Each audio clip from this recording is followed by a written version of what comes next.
Welcome back, everyone, to another reaction video. Well, this is one of those unique circumstances where the original content creator has actually reached out and asked me to do a reaction video to this particular one. So that's what we're going to do today. This is going back to the same channel that did the recent video we covered talking about why oversimplified was bad. So this is Lavader. I got to ask him how he pronounces that so I get it right. But in the meantime, I thought this was a really interesting topic. You guys know that I love studying and learning about the First World War. And this one is why Austria-Hungary was right to invade Serbia. I'm really curious about this. I know that he is Bosnian, living in Germany. So obviously there's going to be a particular viewpoint because Bosnia was involved in all of this. So I think it'll be interesting. And on the surface, I don't entirely reject that premise, that statement, that Austria-Hungary was right to invade Serbia. I'll be curious to hear his reasoning behind that and to break this down a little bit. It's a 33-minute video, so buckle up. We're going to be here for a little while. Hope you enjoy it. I do want to say thank you to Trevor in Monmouth, Oregon, who just signed up as a patron about a week and a half ago. Thank you so much, Trevor. Could not do this without you. Let's dive into this one. And as we dive in this one, I just want to let you know, if you didn't already, that I do have a channel dedicated to original content about the Great War. It's called Stories of the Great War. The link's in the description to the channel. I'll also pin it in the comment section below. And there's actually a new video that will be going up later today from the Somme battlefield, another video about stories of the fallen where I visit some cemeteries on the Somme battlefield, talk about the stories of some of the men buried there, including a prime minister's son and the oldest man to die in the British Army during the First World War. So check that out.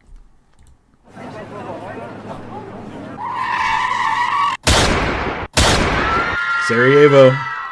June 28, 1914 is a well-known date. The heir to the Austro-Hungarian throne, Franz Ferdinand, and his wife Sophie were assassinated in Sarajevo by Gavrilo Princip, a member of the Black Hand. This event set off a chain reaction we all know too well about. So I will say this off the top here. There's debate. Not everyone agrees that Princip was part of the Black Hand, which was this organization that had been set up with, among other things, the goal of committing an assassination like this. But at the very least, he was trained by people who definitely were a part of the Black Hand. But obviously, this is, like a lot of things, a very complex issue. And as we've stated, everything's connected.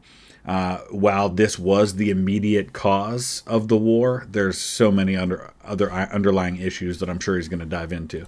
Austria declared war on Serbia, leading Russia and much of Europe to get involved, igniting World War I. Many essays, articles, and books cover the battles. That's a clip from the movie Passchendaele, which, if you can set aside the love story parts of it, is actually a really good portrayal of combat in the First World War, especially the Battle of Passchendaele with the Canadians. Conflicts and political climate of the war. There are countless YouTube videos detailing the Battle of Verdun or explaining how the war began. However, there's often a noticeable gap in discussing the very first action that set Europe ablaze, the Austro-Hungarian Empire's declaration of war on Serbia. Yep. This topic is covered somewhat, but important facts and context are often missing. And if you do want to look at some of what they call the July crisis, which is the diplomatic build up to the war, because there was a lot going on in between the assassination at the end of June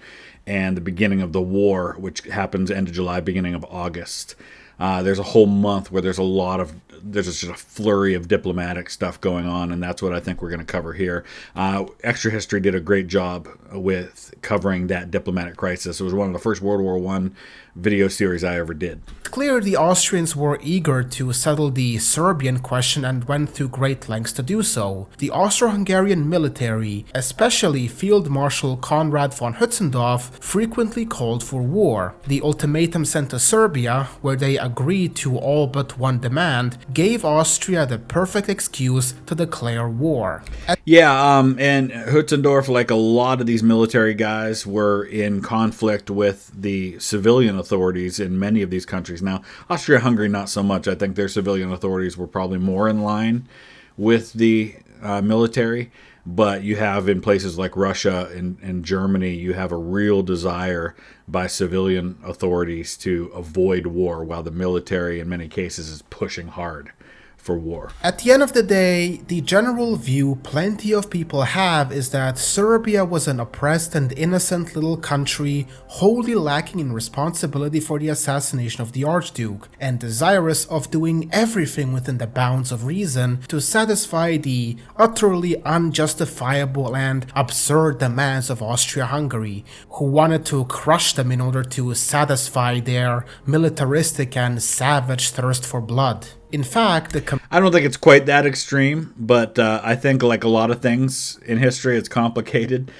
You could make the argument that Serbia bent over backwards to accede to the demands. I mean, they basically acknowledged 9.5 of the 10 demands, and even Germany felt that it was enough to avoid war. A mission appointed by the peace conference at Paris in 1919 even I see Woodrow Wilson right there. wrote in their reports that a crime committed by an Austro-Hungarian subject within territory of the dual monarchy can in no way compromise Serbia. The war had arisen as a consequence of Austria-Hungary's deliberate intention to destroy this brave little country. Overall, it's not a good look the Austro-Hungarians have, and even as someone who considers himself pro-Central Powers, I have also seen people who share my thoughts on this also having a similar view of the matter at hand, saying how Germany was trying its best to hold back the rabid Austrian dog from igniting a full-scale European conflict. So I wouldn't go that far because, I mean, Germany basically gave Austria-Hungary a blank check to pursue this. And by the time they tried to kind of take it back a little bit, they had already unleashed the Austro-Hungarian dog, so to speak. So Germany, I mean, and that's why Germany gets a lot of blame for this in the post-war world, because Austria-Hungary never takes this to war without Germany okaying it. And yes, Germany did at the end say, oh, wait, I don't think we need to go to war here. By then it was too late. So this time, I want to take a step further. I want to argue today in this video that there was not only significant merit to the concern of the Austrians, but even that the invasion could be seen as completely justified. I will acknowledge off the bat, there is merit to the concern of the Austrians. Absolutely. Let me back this up for a second. I'm trying to think of a way to put this in terms that we can relate to kind of get inside the mindset of the Austro-Hungarian leadership. So the nearest I can come up with, and you can apply this to your own country as you see fit, but here in the United States, imagine if the Vice President of the United States was on an official visit to Tucson, Arizona, and was assassinated along with his wife. And there's very real evidence that suggests that the Mexican government had trained a group of assassins who went into Arizona and assassinated the vice president and his wife. There would definitely be a very real diplomatic crisis, and there would be threats being made, and the United States government would want to get involved in the investigation if they felt that the Mexican government was hiding something and had actually been involved in the assassination. So that's kind of the closest I can think of here in the United States to what was going on here and what the mindset would have been. And that it really was the only way for the Austrians to solve the issue of terrorism and instability in their South Slavic territories. It's definitely not the boldest take in the history of my channel, but it certainly is something that could raise some eyebrows. And I'm really curious what this movie is that they're showing here. It looks interesting.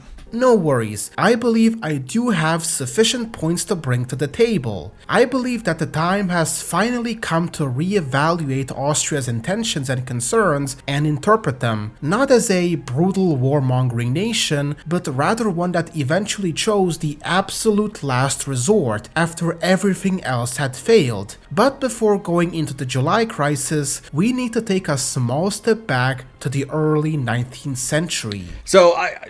So far, I like where he's going with this. I think it's actually a really helpful exercise, even if you don't necessarily agree with his arguments and his conclusions. I think there's enough to this that it merits making this argument to allow us to look at this from a side that isn't often viewed, which is that maybe this isn't the evil Austria-Hungarian Empire picking on little Serbia who did nothing wrong. Maybe it's more complicated than that. So I like that he's at least exploring this. I also like that he's acknowledging his bias, and he's acknowledging that, listen, this isn't necessarily my strongest argument, but I'm going to make it. So let's go. From how everything went down, one may get the impression that Serbia and Austria were some kind of sworn enemies, clashing with each other for hundreds of years. When the funny part is, around 50 years before World War I, Austria could have been considered Serbia's greatest ally, and the two had friendly relations with one another. That guy looked just like, was that Franz Josef and the Kaiser? Greatest ally, and the two had friendly relations with one another. Yeah, that's totally Kaiser Wilhelm II and Franz Josef of Austria. I love that. They look just like him. In 1881, when Serbia wasn't even a kingdom, Prince Milan I signed a convention with the dual monarchy, which would make their relationship official. So the dual monarchy is, so the emperor, so by World War I, we're talking about, well, for most of this time, we're talking about Franz Josef, because he was the Kaiser in Austria-Hungary, going all the way back to 1848. But he's also jointly the king of Hungary.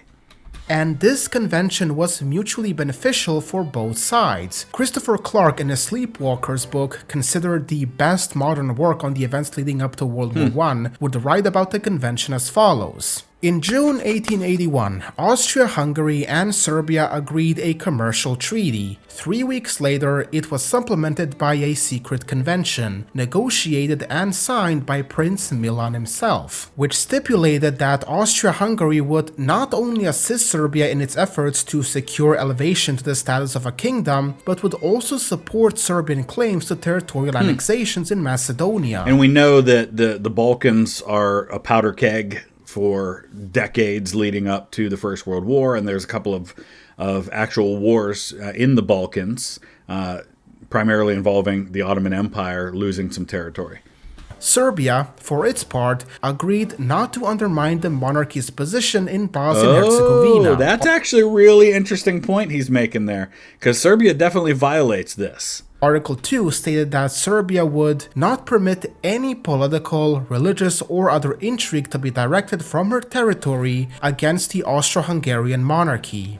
It was a win-win situation for both sides. The Austrians would not have to worry as much about their national security in the south, while the Serbs received both the political and military support needed to realize their southward ambitions and eventually proclaim a proper kingdom. The Austrians would also support Serbia 4 years later during the Serbo-Bulgarian War, which could have gone worse for the Serbs had the monarchy not demanded Bulgaria to stop its invasion. And this relationship would continue on for many more years, with King Alexander I trying his best to continue the Austrian policy set about by his father, and everything was looking up until...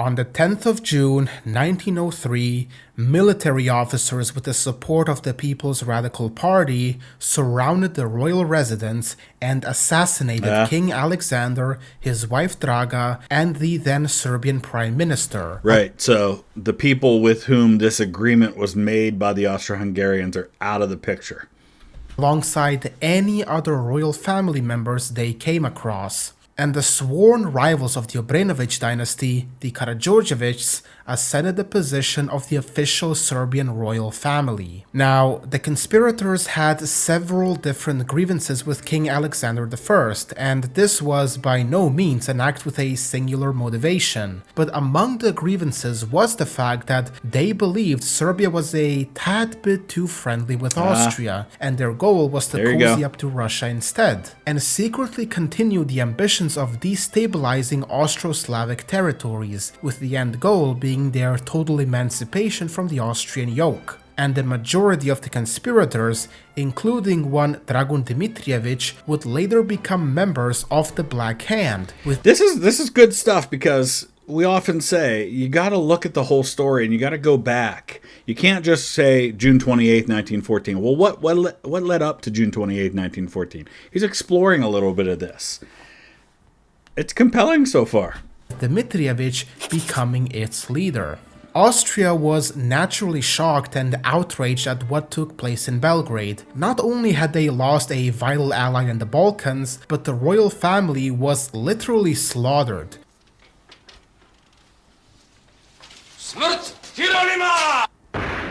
Oh, wow. Which absolutely did not look good for the Karađorđević dynasty. And yet the Austrians decided to first approach this crisis diplomatically. After 6 years of tensions, Austria and Serbia finally came to an agreement which would supposedly see the tensions ease in what is called the March 1909 agreement. It was pretty similar to the 1881 convention, with the Serbs renouncing their claims on Austrian territory and suppressing anti-Austrian insurrectionary groups. In return, the Austrians would recognize the new Serbian royal family and return relations to a more neutral point. So I think the point he's making in all of this is that the events of 1914 didn't happen in a vacuum. It's not like this happened and then Austria-Hungary overreacted to it. They're not reacting just to the assassination. They're reacting to what they're seeing as a general trend and a build-up of aggression toward the Austro-Hungarian throne. Serbia could not count on Austrian support unlike previously. At this point, the only thing the dual monarchy wanted was for its national security to not be threatened, and as long as Serbia fulfilled those promises, they would be satisfied. Clark would write, "In the event, Austria-Hungary of course prevailed and Belgrade was forced formally to renounce its claims on the 31st of March 1909. With great difficulty, the government managed to calm the agitation. Belgrade promised Vienna that it would disarm and break up its quote-unquote volunteers and bands. Srpska Narodna Odbrana was divested of its insurrectionary and war-waging functions and transformed, outwardly at least, into a peaceful pan-Serbian propaganda and information agency. Serbia would show its commitment to the agreement by, as Clark stated, declawing the Narodna Odbrana Association of any insurrectionary sentiments, but as you will see later on in the video, this would be the only and last time Serbia would act on this promise. As we all know, in June 1914, Franz Ferdinand was assassinated by the Black Hand, and this was the justification for the dual monarchy to invade Serbia. Plenty of people could call it a stretch for the dual monarchy to invade Serbia due to this one incident, but the assassination of the Archduke was not an isolated case. So this, now we're seeing a scene from a recent movie. Trying to remember the name of it off the top of my head. The Kingsman. It's one of the ones in the Kingsman series. And you have the same actor playing Nicholas II, Kaiser Wilhelm, and King George.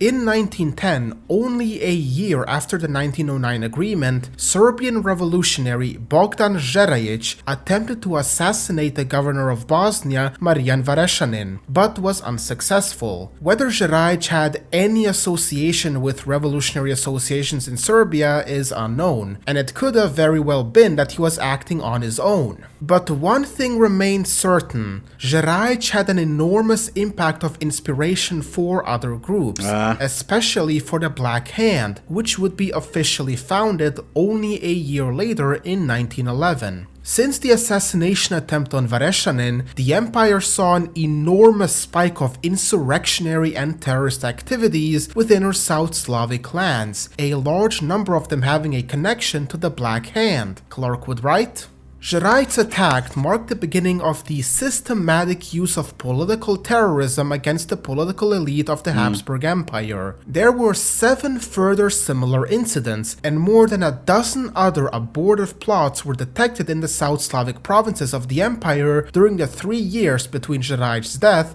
and the fatal shot of the 28th of June 1914 in Sarajevo. And remember, while maybe not connected to this directly, Franz Joseph, the emperor of the Austro-Hungarian Empire, his wife was assassinated a few decades before these events. And so he's already really sensitive to this idea. His son took his own life in a murder-suicide.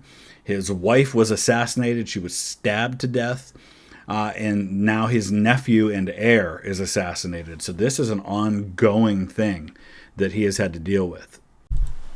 The Black Hand carried out their operations by training individuals within Serbia first with weapons, then smuggling them back secretly across the Austro-Hungarian border alongside weapons to carry out the attack, and then either have them drink poison in the aftermath or smuggle them right back into Serbia to avoid imperial authorities. It was basically the political terrorist equivalent of hit-and-run tactics, and since all of these groups were headquartered in Serbia and planned and supplied their operations from there really was not much the Austrians could do on their home turf to successfully root them out. Sean McMeekin, in his book on the July Crisis, would write how the Black Hand pretty much established an underground railway for terrorists to use back and forth. That's actually a really good point, is that it really did tie the hands of the Austro-Hungarians because all of this was being based out of a sovereign nation. And it gives you a little bit more of a view into their mindset, into why they were willing, as we see it, to violate the sovereignty of Serbia in their demands after the assassination.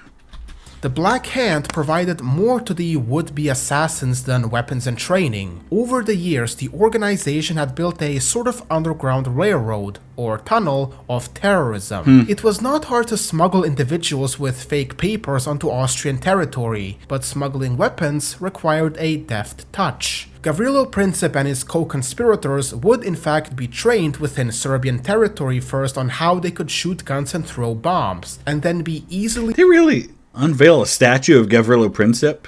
That's interesting. Later on smuggled into imperial territory to carry out the deed on the Archduke. I need to know where this statue is. Okay, so this is in June of 2015. That's the June 29th, actually. So it looks like it was right around the anniversary, the 101st anniversary of the assassination. And Serbia's president unveiled the statue. Gavrilo Princip was a hero. He was a symbol of an idea of liberation. Others can think whatever they want to, Serbian president said at a ceremony in Belgrade. Wow. I'm actually a little... I guess I shouldn't be surprised by that, but he gave his life for the freedom of his people. He was ready to give his life. Gavrilo Princip ends up in jail because he was actually too young to be executed, according to the law.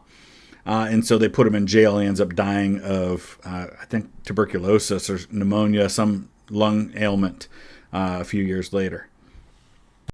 Assassination was not an isolated incident. There was an entire underground systematic terrorist network headquartered in Serbia which would carry out these attacks for around 3 years. The killing of the Archduke was just the last straw which made the dual monarchy finally react.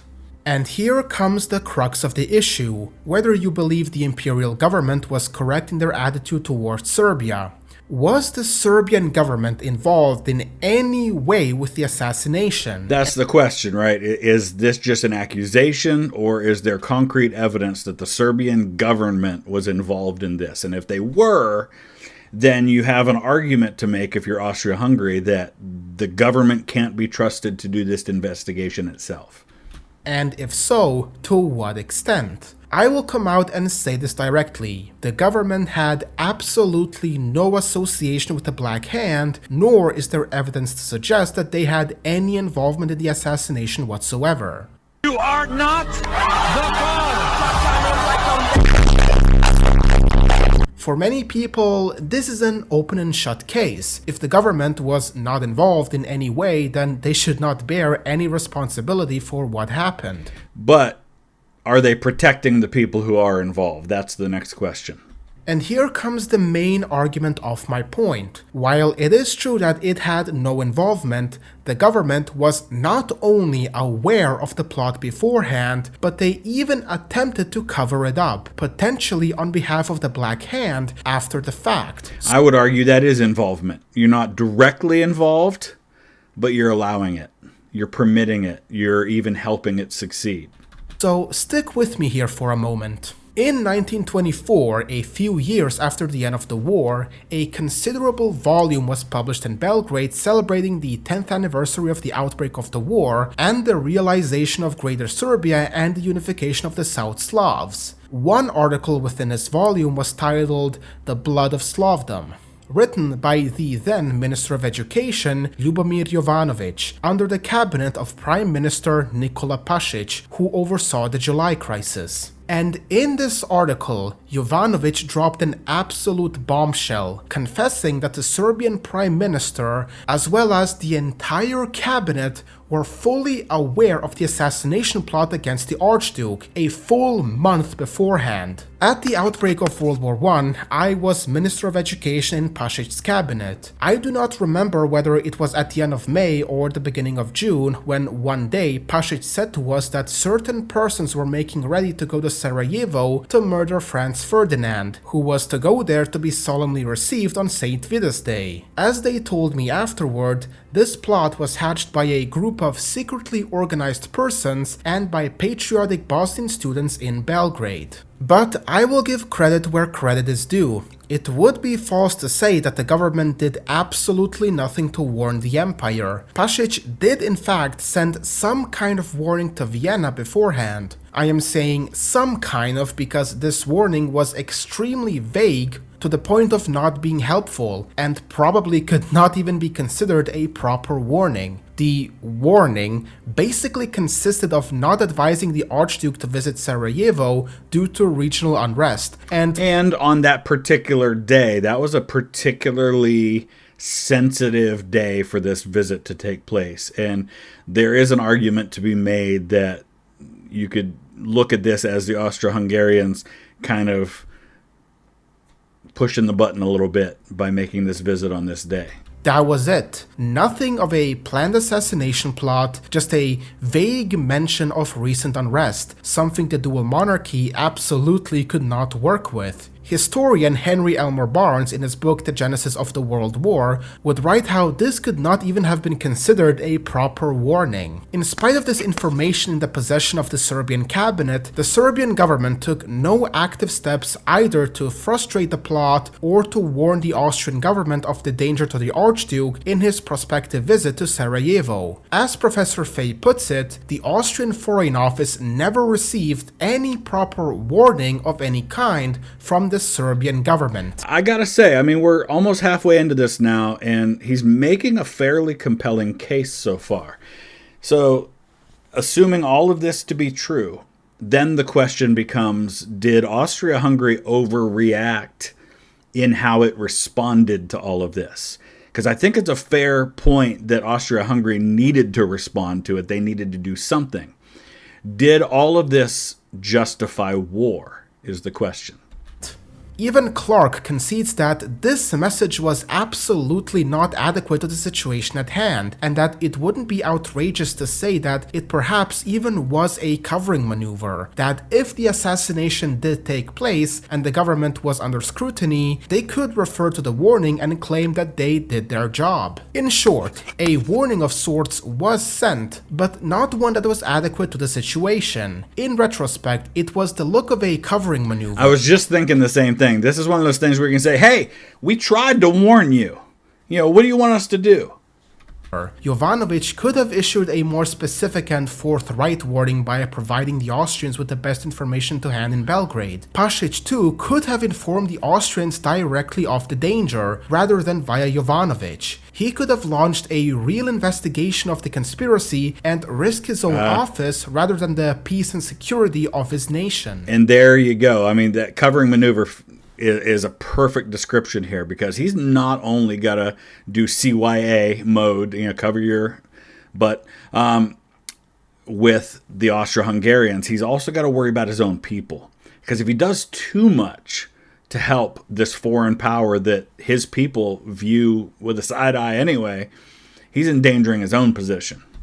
When the assassination eventually did take place, there was of course a lot of outrage in Vienna, and several parties were indeed calling for war. But the imperial government did agree to first attempt to clear up the issue diplomatically, in cooperation with the Serbian government. The dual monarchy sent a request to Serbia to conduct an inside investigation into the matter first, and while they did go through with it, it was extremely clear that this was no proper investigation at all. The Serbian investigation was hasty to say the least, concluding in just a week that no ties existed between the plotters and Belgrade, and that one of the plotters, Milan Ciganovic, had apparently never even existed.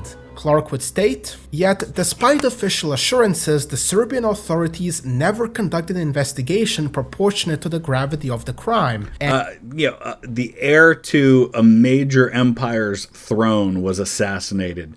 This calls for a major investigation, especially with the implication your government might be involved. And the crisis to which it had given rise. At the Grujić's prompting, Interior Minister Protic did, to be sure, order Vasil Lazarevic, chief of police in the Serbian capital, to look into the assassin's links with the city. A week, Lazarevic closed his quote-unquote investigation with a cheerful announcement to the effect that the assassination in Sarajevo had no connection whatsoever with the Serbian capital. No one by the name of Ciganovic, the chief of police added, existed or had ever existed in Belgrade. Plenty of imperial diplomats, notably Wilhelm Ritter von Storck, did genuinely try working with the Serbian government in regards to the Black Hand and what other connections they had within their country, and while Pasic assured them that they would receive all the support they needed, I will let Clark elaborate on this. When Storck solicited the assistance of the Serbian police and foreign ministry in locating a group of students suspected of planning a further assassination, he was provided with such a muddle of obfuscation and contradictory information that he concluded that the Serbian foreign ministry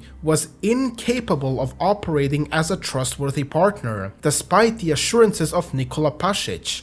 That's a fair conclusion to make based on what he has seen. Again, so far, I think he's making a really compelling case here that at the very least, the Serbian government was getting in the way of the investigation. There was no preemptive crackdown against the Black Hand. Apis, the leader of the Black Hand, remained in office, and Pasic's tentative investigation of the border regiments involved in smuggling operations fell far short of what was needed. Even McMeekin acknowledges this in his book, that Prime Minister Pasic did not make any genuine efforts to assist the Austrians in this regard. Pasic almost certainly did not approve of the plot when he learned of it, but he made only an ineffectual, half-hearted effort to foil the assassination, whether because he feared a coup or the reaction from Vienna if he revealed what the Black Hand was up to. A modern view on this, something to think about for a second. Look at what just happened recently here in the United States with the attempted assassination that happened in Pennsylvania a couple of months ago during our presidential election, and how heads rolled. I mean, the head of the Secret Service had to resign in the aftermath of that, and there's been a very serious argument to be made that the Secret Service dropped the ball on that, and people died because of it, or a person died because of that. This is giving me the same kind of vibes, where it was like, yeah, some stuff could have been done about this, and it was either incompetence or downright negligence that nothing was done to deal with this issue. The only things we know for certain are that high Serbian officials were complicit in the crime and that Pasic neither prevented it nor gave the Austrians any genuine help in investigating it. But there certainly was a strategy here in the way Serbia was quote-unquote cooperating. The Serbs naturally saw themselves as the victims here, and they also believed that the dual monarchy deserved what happened. For Pasic, the assassination had nothing to do with quote-unquote official Serbia. From this viewpoint, any action taken against those involved in the assassination would imply that Serbia was responsible for the crime. On the other hand, by keeping a cool distance, Belgrade would send the message that they saw the issue as purely a Habsburg problem that Vienna politicians were unfairly trying to exploit against Serbia. From their point of view, Serbian leaders saw the dual monarchy's accusations as an unprovoked attack on Serbia's reputation, and they responded with cold silence. While this made sense within Serbian politics, I don't think it's hard for you to imagine how much this approach and unwillingness to properly cooperate infuriated the Austrians. Again, with thinking about this not being an isolated incident, that this is what they see as a general trend toward a hostile action on the part of the Serbians toward the Austro-Hungarians, that this is only going to get worse, that this is not the end of it, that they're expecting more of this. And so they're viewing this as, we've got to deal with this, we've got to put a stop to it and make sure this does not continue. To them, it just confirmed that Serbia shared responsibility for the disaster. Above all, the repeated denials from Belgrade and unwillingness to work with Vienna just convinced the empire that any form of actual diplomatic means to resolve the crisis would fall on deaf ears. Keep in mind, the dual monarchy had attempted previously to deal with Serbia through diplomacy. In 1909, Serbia promised to crack down on insurrectionary groups, and they completely failed in that regard, and as a consequence, the Archduke was shot. On top of that, they refused any proper cooperation with imperial authorities after the assassination, and the message sent to Vienna was clear: we will not work with you. Go screw yourself. As you can imagine, the empire saw the situation as dire. For policymakers in... It wasn't quite that forceful. I mean, you could take it that way, but it was basically, yeah, we'll work with you. Oh, we didn't find any issues. There's nothing here. You know, we weren't involved. Both Vienna and Budapest, Serbia was now little more than a rogue state. Action was not a question or a suggestion anymore, it was a necessity, thus leading the empire to decide on one last measure. Yeah, I mean, he's absolutely right that Austria-Hungary had to act. They couldn't just sit by and let that be enough. The debate is not really whether they were justified in acting, the debate is whether their action was justified. On the 23rd of July, 1914, the dual monarchy officially gave out the infamous ultimatum to the Serbian government. Failure to meet these demands would mean war. The empire made that point very clearly. And Serbia responded, as everyone knows, by accepting all points except for a singular one. Number 6. And that this was enough of a justification for the war-hungry empire to declare war and crush them. Again, this does not look good for the dual monarchy at first glance, and I would not fault people for getting that impression. But as always, let's dig a bit deeper. There were two controversial points in the ultimatum, with Serbia denying the fifth one, and they are, point 5, It was number 6, but maybe I'm wrong. to accept the collaboration in Serbia for representatives of the Austro-Hungarian government in the suppression of the subversive movement directed against the territorial integrity of the monarchy. And point 6, to take judicial proceedings against accessories to the plot of the 28th of June who are on Serbian territory. Delegates of the Austro-Hungarian government will take part in the investigation relating thereto. And that, so I guess technically you're kind of dealing with both of them. But yeah, these were absolutely the sticking points. And again, look at this from the standpoint of Austria-Hungary. If you know that the issue you're dealing with is that Serbia is not cooperating and they are basically doing a sham of an investigation and then saying, oh, there's nothing here, then it seems logical to say, hey, why don't you let us help be involved? And again, to give my example earlier, if there was evidence that the Mexican government was covering up an assassination of the American vice president in American territory by members of their government or by citizens of their country, and they were protecting those citizens and not allowing a proper investigation, it would be fair for the government of the United States to say, hey, can we send some FBI agents down there to help in this and to be involved in this investigation? It's pretty clear that these points demanded that the dual monarchy would take part in the investigation of the matter on Serbian soil alongside Serbian authorities, and then the argument from Serbia would be, well, you're violating our sovereignty by getting involved in something that is our problem, our investigation.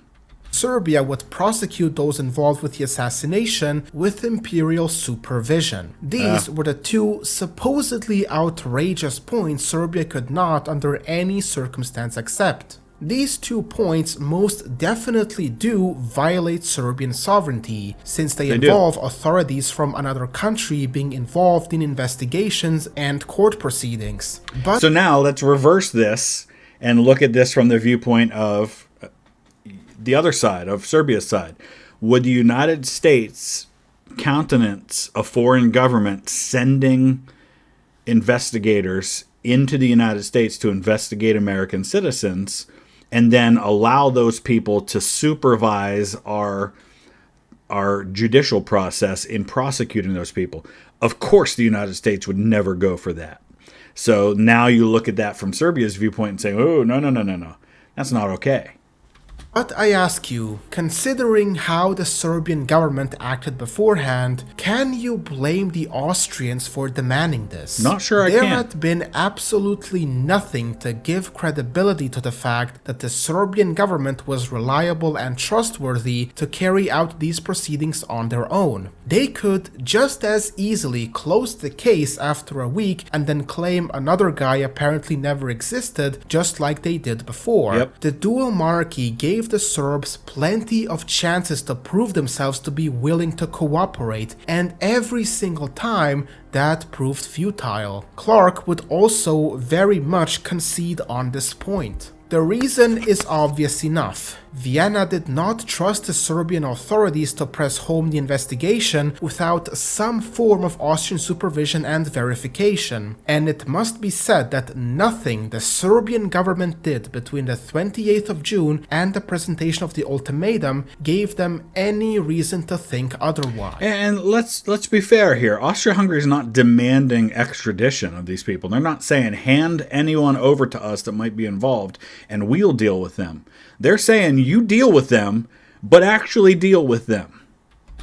Furthermore, it also needs to be brought up that every other point in the ultimatum depended on points 5 and 6. Yeah. Only with imperial supervision could the rest of the ultimatum be enforced. By denying either of these two, which were the most important of any other point, it would be as if the Serbian government had denied the entirety of it. That one point Serbia denied was not some strange isolated one as many were led to believe. That's a fair point. The entire ultimatum depended on it. That's an excellent point, because we do like to spin this as they agreed to 9 of the 10.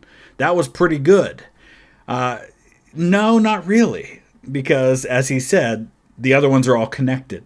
And so denying one really is denying the whole document. Would emphasize this as well. It is certain that the total failure of Serbia's past promises to put down intrigues against Austria within her boundaries had made it quite apparent to the Vienna statesmen that Serbia could not be trusted to carry out her promises in this regard. If there was to be any prospect of a suppression of the nationalistic plots, this would have to be achieved under Austrian supervision. It must be clear then that point 5 was the real core of the Austrian ultimatum. For Serbia to reject this meant, for all practical purposes, the rejection of the whole ultimatum. But this was exactly the point which Serbia refused to concede. I do recognize that there is more or less an ongoing debate on the exact nature of the ultimatum. Plenty of people say that the ultimatum was genuine and expected to be accepted, while others claim that the ultimatum was purposefully made very harsh and expected of Serbia to be rejected in order to give way for war. But I don't buy the idea that the Austro-Hungarians were hell-bent on war in this scenario. Because they absolutely knew that this was not going to be an isolated war just between them and the Serbs. That there was absolutely no way Russia stayed out of this. Everybody knew Russia would get involved. And that if Russia got involved, France would get involved. And that would mean basically a European-wide conflict. Because you're dealing with some of the most powerful... You're dealing with the three most powerful armies in Europe, with France, Germany, and Russia. I mean, they knew it would be a bloodbath. So I don't buy the idea that Austria-Hungary wanted war. But in my personal opinion, and this is not a citation but just my view on the matter, while it is for certain that a good portion of the Austro-Hungarian political elite sought war, if the ultimatum was expected to be rejected, it would have been a lot harsher. I believe that those who say that the ultimatum was extremely harsh, even those people at the time, did not fully grasp the situation and climate that made the dual monarchy give out those demands. Someone who looked into the ultimatum without any previous knowledge or context on what was going on naturally would see it as extremely harsh. But this is why in history we have to look at the whole big picture. We can't just look at isolated incidents because it can be very deceiving as to the nature of that. Because the people who were participating in those events weren't operating in an isolated incident. They were operating with all of the knowledge and experience and bias and things that had happened leading up to that. So looking at it 100 years later, we can be very, very deceived in the mindset and the motivations of the people involved. And that goes for both sides. I mean, if we're looking at this from the standpoint of only looking at the isolated incident, it might be easy to think, well, the Serbians were way out of line in how they acted. But why did they get to the place? Why were the people of Serbia so motivated in their view toward the Austro-Hungarians? Well, you have to look at the decades previous to this and look at the other people who had been put under the yoke, so to speak, of the Austro-Hungarians, who eventually wanted their freedom from it. And the idea of wanting this South Slavic state, which is formed in the aftermath of the war of Yugoslavia, where you have a lot of these nations, including Serbia and Bosnia, joining together in one nation of Slavic people. Putting it all into context and considering Serbia's previous track record, while it does still sound harsh, it wasn't completely unreasonable. Even if we, for the sake of argument, do say that the ultimatum was expected to be rejected, it still does not change the fact that 1. Serbia failed to uphold her promises from 1909, 2. The Serbian government being aware of the plot but refusing to properly warn Vienna, and 3. Being completely unwilling to cooperate with imperial authorities after the act. Due to these 3 points, the empire naturally came to the conclusion that any further diplomatic efforts were futile. The Serbs had 3 chances to prove themselves, and they did not act upon them. The only way one could argue that the measures undertaken by the imperial government were immoral or unjustified is by proving in some way that the Serbian government was willing to and genuinely tried to cooperate. And I think the argument that most people are going to make then, that going to war was an unnecessary and overreaching response to this by the Austro-Hungarians, is because we have the benefit of hindsight and we know that that act of war led to the deaths of millions of people and completely reshaped the world because of the triggering of alliances. And you could make the argument, well, that Austria-Hungary should have understood that they weren't just declaring war on Serbia, they were starting a world war. And there was enough evidence to argue that was the case. And so, to me, at this point, and granted we've still got 5 minutes to go in the video, Austria-Hungary was absolutely justified in believing Serbia wasn't taking this seriously and wasn't doing enough. They were absolutely justified in believing that this was just one more in a series of escalations of conflict between them. Were they justified in declaring war and invading Serbia as a result? Then becomes the question. Unfortunately, it just doesn't look like it. Was there another way? I will finish this section off with one more quote from Barnes, who put it beautifully.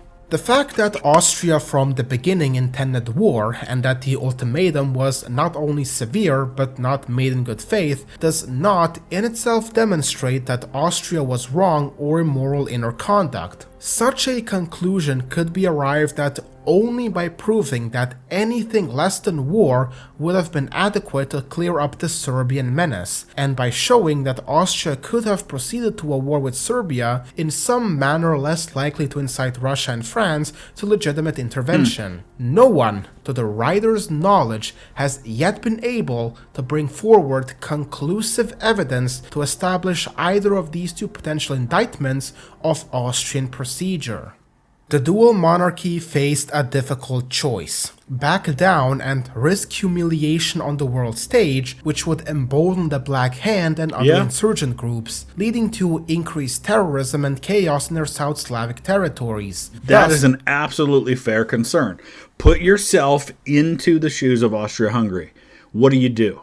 And that's my question. I'm going to ask you to, in the comment section, tell me, what should they have done in this scenario?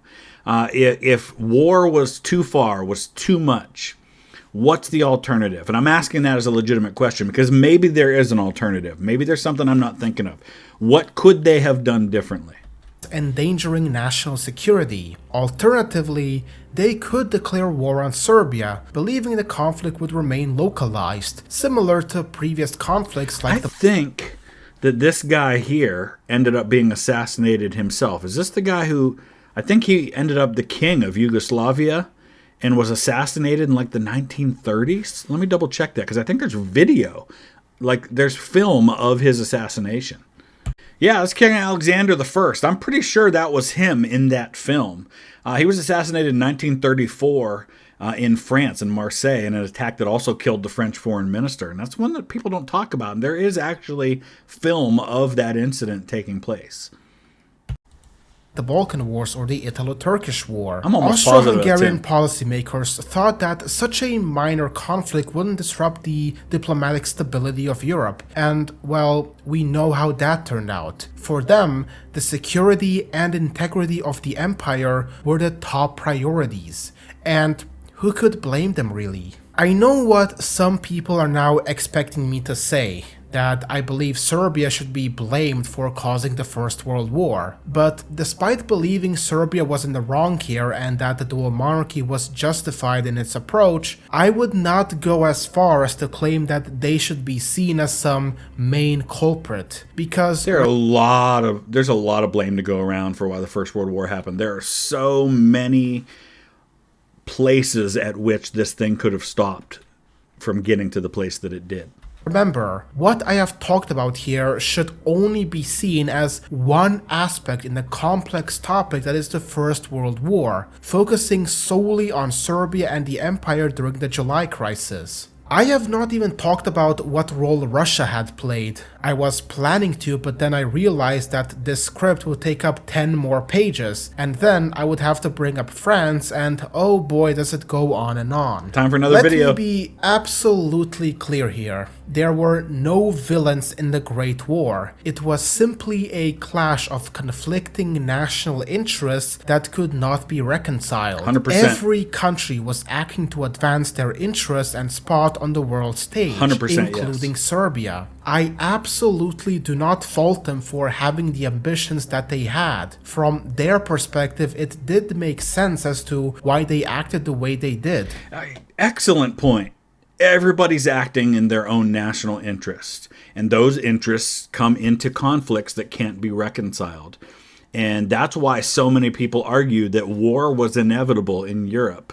at that point, and that if it hadn't been this assassination and this diplomatic crisis, it would have been another crisis of some kind that would have led to this, because these competing national interests could not continue the way they were.